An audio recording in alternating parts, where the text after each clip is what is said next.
پیارے دوستو السلام علیکم۔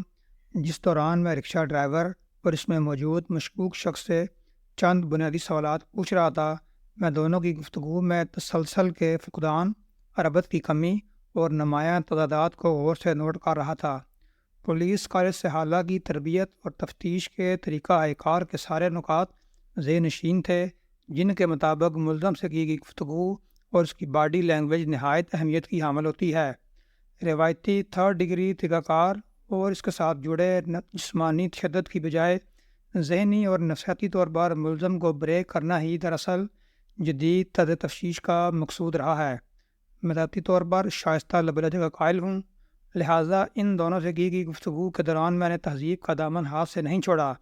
میرے ساتھی اہلکاروں نے رکشے کی مکمل تلاشی لی اور انہیں اس میں کچھ بھی قابل ذکر چیز نظر نہ آئی۔ ان دونوں کی جامع تلاشی کے دوران بھی کوئی ممنوع یا قابل اعتراض اشیاء نہ ملیں۔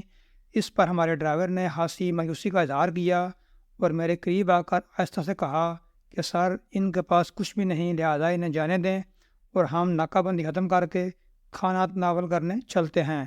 میں نے اپنے دونوں گن مین حضرات کی طرف دیکھا تو مجھے فوراً محسوس ہوا کہ وہ ڈرائیور کی اجرت پسندی سے غیر مطمئن ہیں۔ میرا شک اپنی جگہ مضبوط ہو رہا تھا، لہذا میں نے اس مشکوک شخص کو پولیس گاڑی میں بٹھانے کو کہا۔ ایک کانسٹیبل رکشہ میں سوار ہو گیا اور ہم سب تھانہ سول لائن روانہ ہو گئے۔ اگلے 15 منٹ میں ہم تھانے کے سین میں پہنچ گئے، جہاں 2 بڑی لائٹس کی تیز روشنی میں رکشے کی دوبارہ تلاشی کا کام شروع ہو گیا۔ دراصل میں نے ملزم کو SHO کے آفس میں بلوا کر اسے پوچھ گچھ کو آگے بڑھایا۔ میں نے اس سے راولپنڈی سے فیصل آباد سفر کی تفصیلات پوچھنا شروع کر دیں کہ وہ کون سی بس سروس سے فیصل آباد پہنچا تھا، اور اس سے ٹکٹ کے متعلق بھی پوچھا، کرایہ کتنا ادا کیا، اور راولپنڈی جس گھر میں مقیم رہا وہاں کسی فرد سے بذریعہ ٹیلی فون تصدیق کرانے کا کہا۔ ان تمام سوالات کے اس کے پاس جوابات نہیں تھے۔ اپنی باتوں میں موجود مسلسل تضادات سے وہ خود بھی پریشان ہوتا جا رہا تھا۔ اس دوران رکشے کی سیٹوں کے آگے نصب کیے گئے کارپیٹ، جسے پیچ لگا کر مضبوطی سے فکس کیا گیا تھا، کہ نیچے چھپائی کی چرس برآمد ہوگی، جس کی مقدار لگ بھگ 1 کلو تھی۔ گولڈن رنگ کے چمکیلے اور آگ میں پلاسٹک شیٹ کے اندر نفاست سے پیک کیے گئے آدھا کلو کے 2 پیکٹ میرے سامنے میز پر رکھ لیے گئے۔ اتنی مقدار میں منشیات کی برآمدگی یقیناً ایک بڑی کامیابی تھی۔ پہلے ہی دن نہایت خالص قسم کی چرس کی برآمدگی، وہ بھی اتنی بڑی مقدار میں، یقیناً میرے لیے ایک بڑی کامیابی تھی۔ تھانے میں موجود سب اہلکاران اس کامیاب کارروائی پر بہت خوش دکھائی دیے۔ رکشہ ڈرائیور اور شریک ملزم کو حوالات میں بند کر دیا گیا اور میں نے محرر صاحب کو بلا کر ان دونوں کے خلاف حسب ضابطہ کارروائی کرنے کا کہہ دیا۔ میں نے وائرلیس سیٹ اٹھا کر کنٹرول روم کو اس بڑی کارروائی کی اطلاع دی، جسے سنتے ہی DIG کی طرف سے بذریعہ آپریٹر مجھے وائرلیس پر شاباش کا پیغام دیا گیا۔ اس کے اگلے ہی لمحے SSP صاحب خود وائرلیس سیٹ پر آئے اور شاندار کارکردگی کو خوب سراہا۔ میرے لیے وہ نہایت خوشگوار تھے اور پہلی ہی شام مجھے اپنی اس بڑی کارروائی پر بہت خوشی ہوئی۔ تھانہ محرر نے بذریعہ ٹیلی فون SHO صاحب کو اطلاع کر دی تھی، لہذا موصوف وقت ضائع کیے بغیر اگلے 15 منٹ میں تھانہ تشریف لا چکے تھے۔ آتے ہی مجھے شاباش دی اور دیگر اہلکاروں کو کمرے سے نکلنے کا حکم صادر فرمایا۔ SHO صاحب نے اپنی گفتگو وہیں سے شروع کی جہاں انہوں نے شام کو ختم کی تھی۔ مجھے فرمانے لگے، جپا صاحب، آپ کو پتہ ہے آپ نے کس خطرناک اور عادی مجرم پر ہاتھ ڈال دیا ہے؟ اس کا پورا خاندان منشیات فروشی کے دھندے میں ملوث ہے۔ یہ ہر روز پکڑے جاتے ہیں، مگر ان کے ہاتھ بہت لمبے ہیں، جس کے باعث یہ بہت جلد رہا ہو جاتے ہیں۔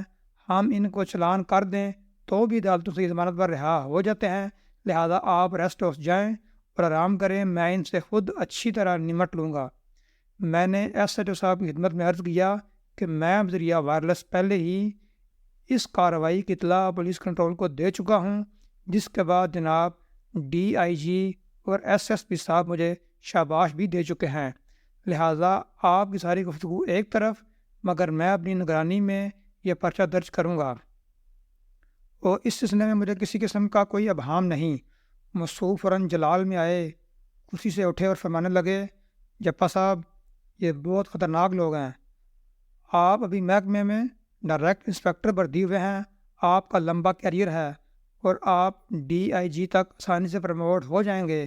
آپ یا عادی مجرم بہت خراب کریں گے، من گڑت اور خود ساختہ درخواست بازی کے ذریعے آپ شکایات لگائیں گے، آپ کے خلاف اعلیٰ کام تک پہنچیں گے اور آپ کو بدنام کر کے آپ کی کردار کشی کریں گے۔ اس انتہائی جذباتی تقریر کے دوران مصروف میری طرف بڑھے اور پھر میرے کندھے پر ہاتھ رکھ کر فرمانے لگے، آپ میرے چھوٹے بھائی ہیں، اس لیے میں آپ کو سمجھا رہا ہوں، آپ جائیں اور سکون کی نیند سوئیں، باقی سب کچھ مجھ پر چھوڑ دیں۔ میں نے کہا، سر، آپ کی ہمدردانہ گفتگو کی میں دل سے قدر کرتا ہوں، مگر میں اس کارروائی کو اسبِ ضابطہ انجام تک خود پہنچاؤں گا اور پرچہ درج کیے بغیر بھلا میں کیسے آرام کی نیند سو سکتا ہوں؟ میرے اسرار پر بالاحر SHO صاحب اور محرر اسبِ ضابطہ کارروائی عمل میں لانے پر مجبور ہو گئے اور رات گئے میں واپس ریسٹ ہاؤس آ گیا۔ اگلے چند روز ایک طرف SHO صاحب کا موڈ خراب رہا تو دوسری طرف مجھے کبھی سفارشی کالز اور کبھی سنگین نتائج کے دھمکی آمیز پیغامات ملنے کا سلسلہ چلتا رہا۔ اس کارروائی کے ایک ہفتے بعد وہی ہوا جس کی پیش گوئی SHO صاحب پہلے ہی کر چکے تھے۔ مجھے DIG آفس سے اطلاع ملی کہ آپ کے خلاف حکام بالا سے چند شکایتی درخواستیں وصول ہوئی ہیں اور اس سلسلے میں DIG صاحب نے آپ کو اگلے روز اپنے آفس طرف فرمایا ہے۔ میں نے تھانہ محرر کے ذریعے ملزم اور اس کے خاندان کے خلاف مختلف تھانوں میں درج ہونے والے تمام مقدمات جو 2 درجن سے زائد تھے کی فہرست مرتب کرائی اور اسے اپنے پاس ایک فائل میں محفوظ کر لیا۔ اگلی صبح جب میں DIG صاحب کے سامنے حاضر ہوا تو ملزم اور اس کے خاندان کے خلاف درج ہونے والے تمام مقدمات پر مبنی فہرست ان کے سامنے پیش کر دی۔ انہوں نے ایک نظر فائل میں درج ان مقدمات پر ڈالی اور مسکراتے ہوئے بولے کہ اگر آپ 10 گرام منشیات کا پرچہ درج کر دیتے تو آپ کے خلاف یہ شکایتی درخواستیں موصول نہ ہوتیں۔ وہ میرے ساتھ انتہائی شفقت سے پیش آئے۔ انہیں وائرلیس پر دیا گیا اپنا وہ پیغام بھی یاد تھا کہ انہوں نے مجھے اس کارروائی پر شاباش دی تھی۔ انہوں نے مزید کہا کہ پولیس کی نوکری میں جرائم پیشہ افراد ایماندار پولیس افسران کے خلاف ایسی بے سروپا درخواستیں آئے روز دیتے رہتے ہیں۔ میرا حوصلہ بڑھاتے ہوئے انہوں نے مجھے آئندہ بھی اس فرض شناسی اور دیانتداری کی تلقین کر کے رخصت کر دیا۔ میں نے انہیں سلیوٹ کیا اور واپس آ گیا۔ قارئین کرام، کیا میرے خلاف ملزمان کی طرف سے دی گئی ان شکایتی درخواستوں کے پیچھے SHO صاحب کا ہاتھ تھا یا نہیں؟ آپ کا اس بارے میں کیا خیال ہے؟